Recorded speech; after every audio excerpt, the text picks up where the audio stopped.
নমস্কার। ইতিহাস প্রসিদ্ধ ইতিহাস পড়ে পড়ে মনে হয়েছে এই জায়গাটা একজন দর্শনার্থী হিসাবে অত্যন্ত প্রিয় জায়গা হবে, কিন্তু সত্যি কথা বলতে হতাশা ছাড়া কিছুই জুটেনি। হ্যাঁ, শুরু করছি, খুব ছোট করেই বলছি। সময়টা 1908 সাল। কলকাতায় মুরারিপুকুর বোমার ষড়যন্ত্র মামলা, যেটা পরবর্তীকালে আলিপুর বোমা ষড়যন্ত্র বিস্ফোরণ ষড়যন্ত্র মামলা নামে পরিচিত হয়। এই মামলায় অভিযুক্ত হয়েছিলেন বেশ কিছু বিপ্লবী। কে ছিলেন না সেই লেভেলে? বারিন ঘোষ থেকে শুরু করে উল্লাসকর দত্ত, অবিনাশ ভট্টাচার্য, এরকম অনেক বিপ্লবীরা ছিলেন। আর এই বিপ্লবী কর্মকাণ্ডের মূলে যে মানুষটার কথা উঠেছিল, যে মানুষটাকে নিয়ে আলোচনা হয়েছিল, তিনি হচ্ছেন অরবিন্দ ঘোষ। বিপ্লবী আন্দোলনের ইতিহাসে এই অরবিন্দ ঘোষের কিছু অবদানের কথা আমরা জেনেছি।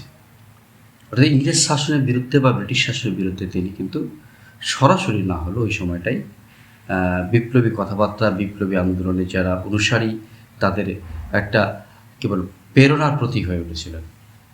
তার লিখিত ভবানী মন্দির পুস্তিকা, যেটা কে বলা হতো বিপ্লবী আন্দোলনের বেদ, বিপ্লবী আন্দোলনের সঙ্গে যারা জড়িত তাদের কাছে বেদ মন্ত্রের মতো।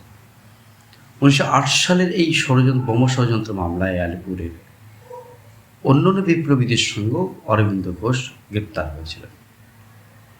এই মামলাটাকে বলা হচ্ছে ভারতবর্ষে ব্রিটিশ শাসনের শুরুতে বা ব্রিটিশ শাসনের মধ্যে প্রথম রাষ্ট্রদ্রোহিতার মামলা। বুঝতে পারছেন, তারা আমাদের দেশ শাসন করতে আসছে, তাদের বিরুদ্ধে চালন করলে সেটা রাষ্ট্রদ্রোহিতার মামলা হিসাবে গৃহীত হয়েছিল। এটাই ভারতবর্ষের প্রথম রাষ্ট্রদ্রোহিতার মামলা হিসাবে পরিচিত।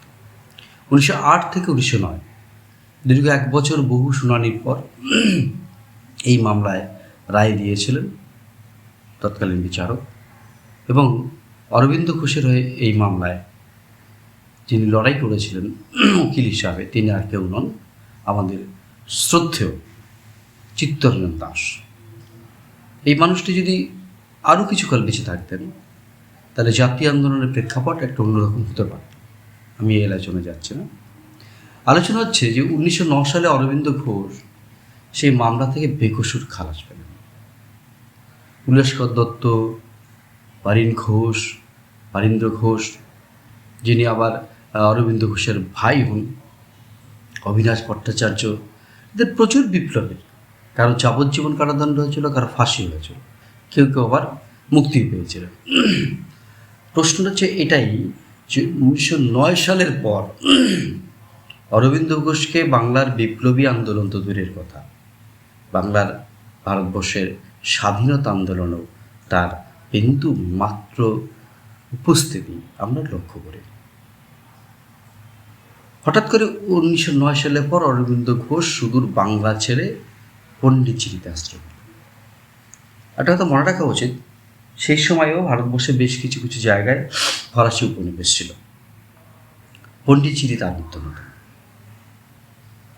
ইংরেজ শাসন ব্যবস্থা যতদূর ভারতবর্ষে ছিল, সেই জায়গাকে এড়িয়ে বা অ্যাভয়েড করে অরবিন্দ ঘোষ পণ্ডিচেরিতে আশ্রয় নিলেন। পণ্ডিচেরিতে তিনি একটা আশ্রম প্রতিষ্ঠা করলেন।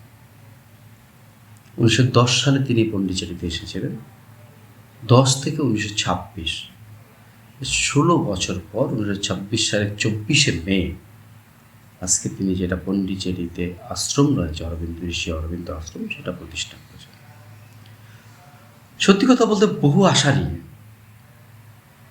সেই পণ্ডিচেরি আশ্রম ঘুরতে গিয়েছিলাম, কিন্তু হতাশা ছাড়া কিছু জোটেনি। অন্য কেউ কোনোভাবেই অন্যভাবে নেবেন না। ওই আশ্রমের ভিতরে প্রবেশ করার পর আমার কখনো মনে হয়নি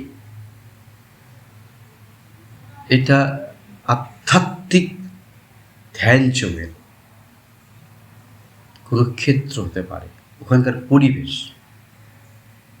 আশ্রমের পরিকাঠামো, এ সমস্ত কিছু দেখে মনে হয়নি যে এখানে আধ্যাত্মবাদের চূড়ান্ত শীর্ষে পৌঁছানো যেতে পারে, একটা মানুষ ঋষির পর্যায়ে পৌঁছে যেতে পারে। এটা আমার মনে হয়েছে। খুব সতর্ক যারা এই আশ্রমের সঙ্গে পরিচালনায় যুক্ত, তার ভিতরে মোবাইল বন্ধ না করে কিছুতেই ঢুকতে দেবেন না। ওখানকার কোনো ছবি আপনি ভিতরে তুলতে পারবেন না। ভিতরে প্রবেশ করলে আপনি যে কাউকে কিছু জিজ্ঞেস করবেন অরবিন্দ সম্পর্কে, সে উপায় নেই। আপনাকে ওরা সঙ্গে কিছু বলতে গেলে চারিদিকে ওদের লোকজন রয়েছে, এই কোনায় ও কোনায় সে কোনায়, চুপ, মানে কিছু বলা যাবে না। সাধারণত ঐতিহাসিক স্থানগুলোতে গেলে আমরা কী দেখি?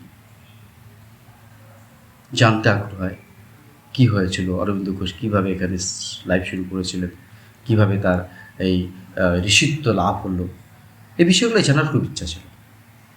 তাই যে জায়গাটা আসছিলাম সেই জায়গায় এসে অরবিন্দ ঘোষের সঙ্গে সাক্ষাৎ হচ্ছে একজন ফরাসি পর্যটক মীরা আল ফাসার সঙ্গে। যেহেতু ফরাসি উপনিবেশ ছিল, শুধু ফ্রান্সের বহু মানুষের যাতায়াত ছিল পণ্ডিচেরিতে। এইরকম মীরা আল ফাসও পণ্ডিচেরিতে আসেন। একজন ফ্রান্সের মানুষ, ফ্রান্সের নাগরিক, যিনি বিবাহিতা, তার ছেলে ছিলেন আলমান্দা।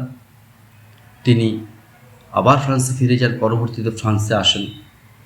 1926 সালের 24শে মে অরবিন্দ মীরা আল ফাসাকে সহযোগী হিসাবে এই আশ্রম তৈরি করে এবং পুরোপুরি ওই সময় আশ্রম পরিচালনার দায়িত্ব মীরা আল ফাসার হাতে হস্তান্তর করে। আপনি এখন যাবেন, যেটা আমার মনে হয়েছিল ফরাসি নাগরিকদের, ফরাসিদের ওই সংস্থা, একটা ফাউন্ডেশন ঋষি অরবিন্দ আশ্রম পরিচালনা একটা গুরুত্বপূর্ণ ভূমিকা আছে। একটু দূরে গান্ধী বীচ, ভালো লাগবে। প্রশ্ন অনেক। সাভারকারকে নিয়ে আমরা অনেক কিছুই খুঁজে পাই। তিনি ব্রিটিশকে মুচলেখা দিয়েছিলেন যে আমাকে ছেড়ে দিন সেলুলার জেল থেকে, আমি আর ব্রিটিশ বিরোধী আন্দোলনে অংশগ্রহণ করব না, করেন। কিন্তু বাংলার এই অরবিন্দ ঘোষ 1908 এবং 1909 সালের পর তিনি যে একেবারে বেমালুম বেপাত্তা হলেন বাংলা থেকে, তার পিছনে কি কোনো ঐতিহাসিক গন্ধ আছে? আমার জানা নেই। যারা ইতিহাসবিদ তাদের কাছে জানবার আগ্রহ রইল, মানে এইরকম সাভারকর জাতীয় কোনো ঘটনা অরবিন্দ ঘোষের ক্ষেত্রে ঘটেছিল কিনা। শেষে বলবো, এই মীরা আল ফাসা, যিনি শ্রীমা নামে পরিচিত পণ্ডিচেরির আশ্রমে, তিনি সকল কর্তৃত্বের অধিকারী হয়েছিলেন 1926 সালের 24শে। সুতরাং আমার কেন জানি না মনে হয়নি ওই জায়গাটা গিয়ে এখানে আধ্যাত্মিক সাধনার কোনো জায়গা, কোনো পরিবেশ থাকতে পারে।